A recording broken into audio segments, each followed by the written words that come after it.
the key is that governments should be allowing people to say awaken and expand and be their best possible self. But in order to do that, you have to be a strong government. So much extremism that you start not following the rules of government, which is interesting, and that's what I have a clash with Ray, is that there's certain groups that should follow the law, and then there's certain groups that shouldn't follow the law.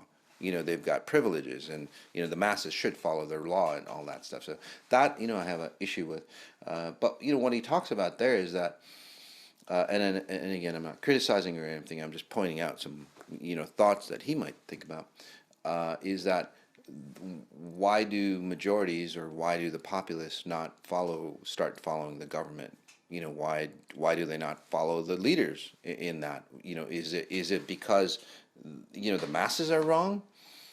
Or like that case in Canada, right? Is it because the masses are wrong and then Trudeau is right, the government is right? Or is it because the government is going so far offhand that you start to say create a minority, and then when you start to have say governments falter or start to fail in leading say the majority or their people in a certain direction, in a say comfortable direction, you start to say lose control.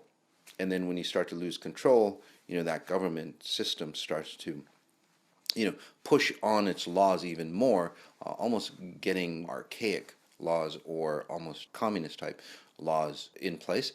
And then that's where you start to say separate and divide the populace. So it's a very different say approach than what say Ray would say is like, hey, you know what? There's something going on where the masses are fighting within each other, and there's an extremism going on, and then there's a separation going on. I don't see it that way at all. It's very different.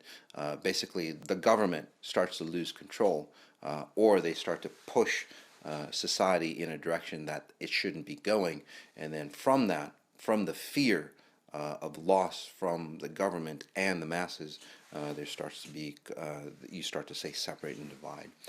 That's the way governments do that to conquer back what they lost. His view is that the masses are causing, say, this separation, and then government should take back control. That's basically, from my understanding. Again, I could be wrong, but basically, citizens stop following the law. I mean, that's the way he states it. Citizens stop following the law, and then you start to divide, the masses. I don't see it that way. Again, I see that government is pushing the populace or its people into a wrong direction. The people go, "Hey, this is wrong. It's not congruent with our freedom and what you promised us." And then the government starts, say, pushing more on that, and then it starts to spread fear tactics. And then from there, as you spread fear tactics, through media, through political agendas, through social media or whatever else that's out there, then there's a great divide between, say, the populace. Again, to pull them back or control them. It's basically a divide and conquer scenario. It's happened in any other government in the past. So we're getting to the point that that's what's happening. Governments lose control, they start to divide and conquer to pull back the masses. And when you create enough control, enough, say, fear in a populace or in the majority, people demand the government to take away their liberties so they can have, say, peace again. It's not just what's happening today, it's happened in history over and over again. Fortunately, we keep playing the same rules, and the reason why we keep playing by the same rules and say getting the same results is because the playbook of what current governments are using today to control their people are basically the playbook of 75 years ago. How do you make it more efficient? How do you say handle that many people? Well, basically what governments do is they dumb down their people. And that's the key. It's like, well, and by dumbing down, what they do is, through education, through media, through whatever, it's like always this message, no matter what it is, it's like, hey, we will take care of you. We will take care of you. And it could be, I'm not here to go a conspiracy theory. I'm not a whistleblower that way. It could be just because that's the only way they can figure out to, say, make the masses, be more efficient. You create a rule, and there's always people who say, find the loopholes or do the opposite. When people start to go, well, there's no law against it, although it should be something, say, obvious and common sense, or something respectful. In fact, I went to a DMV, drivers and motor vehicle, to get my license renewed, and I saw this sign. It's like, we will not accept, belligerent behavior, shouting, profanity, abuse of, customer service reps shall not be tolerated. You see that in a lot of stores now. That back in the day, or even last year, maybe not last year, the year before, that was just like common sense. Isn't it? It's like you just don't do that. You just respect another human no matter who they are. But now there has to be laws against, because enough people have, say, digressed that far. So what do you have to do? Create more rules and more regulations and more fines and more that. But how far can you go before you dumb down, your populace to the point that it's like they can't be controlled anymore in that way? And that's what's happening. People can't be controlled in that way. So what do? You create fear. And then when you start to create fear, this is where, again, the masses start to, say, divide, because they've been so dumbed down they can't think for themselves. And then when you can't think for yourself, well, what do? You start to attack others. And that's what's happening. So those simplistic laws that we think, we take for granted, there's a lot of people out there that just are too dumbified, I guess, is the word. And blame it on the parents, blame it on government. It doesn't matter. I'm just looking at the outcome. Nowadays people can steal, and this is another thing too, and again, why the government does it or not, I'm not sure. But people can just walk in and steal something, off a store and walk out. And you can't do anything about it. So what do the store owners do? Literally, there's tons, and it's like you can steal up to $900 legally. Really? Legally, you can steal up to $900, and the police can't really do anything about it. That's the new law they passed. Literally, this is a real story. The couch off the front door. If that employee tries to stop that thief, and then that thief gets hurt, that thief can sue the employee and its business. So again, Ray is absolutely right. Those kind of patterns are happening more and more. They're more and more prevalent.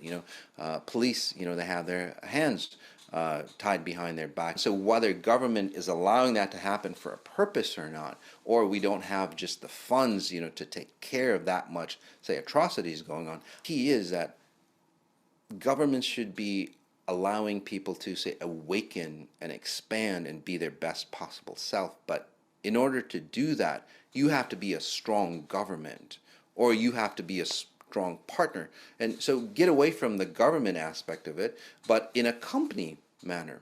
And I've done this for companies, CEOs. A lot of companies, there's dictated by a lot of rules and so on like that. After that CEO wakes up, again, becomes a strong leader, there's less and less rules that company has to abide by, because they're just say, policed.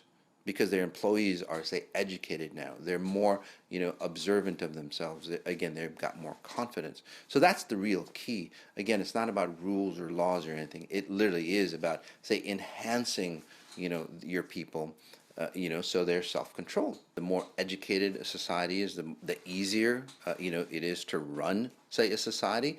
But then, Google didn't go as far, or a lot of those that had campuses, Google campus, Apple campus, and all that, a lot of those individuals actually got a lot of, say, mental instability. So they didn't do it the right way, although their intent was good. But what was missing there was, it allowed them to it allowed Google employees, and Facebook, Google, whoever it is, it allowed those employees to become more and more productive because they were there. Does that make sense? But then those employees feel imprisoned. I know because I've worked with a lot of those employees, like freeing them.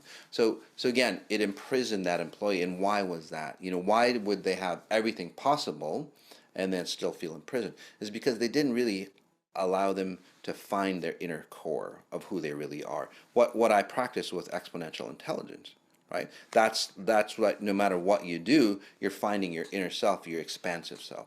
So again, most people don't know that one single element or ingredient that's needed for every human to, say, thrive and expand. Okay, let me make it really simple for you. So you have a child, right? That child is very highly intelligent. What do those parents do? They don't know how to handle that kid. Or if that kid is, say, has some other issues from hereditary patterns, not even his own issues. So that parent doesn't know what to do. So what happens is that you start, say, enforcing rules upon that child to, say, control that child. Does that make sense? So that child has a freedom of its own that wants to, say, experience and guide, and you can do it properly, by the way. Okay? All that child wants to do is understand who they are at a deeper level. Again, that interconnection between their timeless self and their time-bound self. That's all you want to do as a child, as an adult, all the way till the day you die. So that child doesn't have that freedom. They're dictated by, the rules of society, the parents' rules. If you do X, you're going to get punished. If you do this, you're going to get punished. So again, you're caging that child. On the flip side, there's parents that love their child so much that they don't want to get hurt. They don't want their child to get hurt. So they suffocate the hell out of them. And I don't know which side is worse. So either way, that child doesn't grow up to be on their own. So you've dumbed that child down, and now they're in their 20s and 30s, and they can't do shit for themselves. Literally, that's what society has happened, right? Through parenting, and then through governments. That's how government controls society, right? Well, if you're too smart, we'll have to dumb you down to control you easier. But again, it's not about, say, intelligence up here. It's about your exponential intelligence. That's really important. If you did that, whatever that you would do would benefit you, your loved ones, and then eventually society, and that's what it's really about.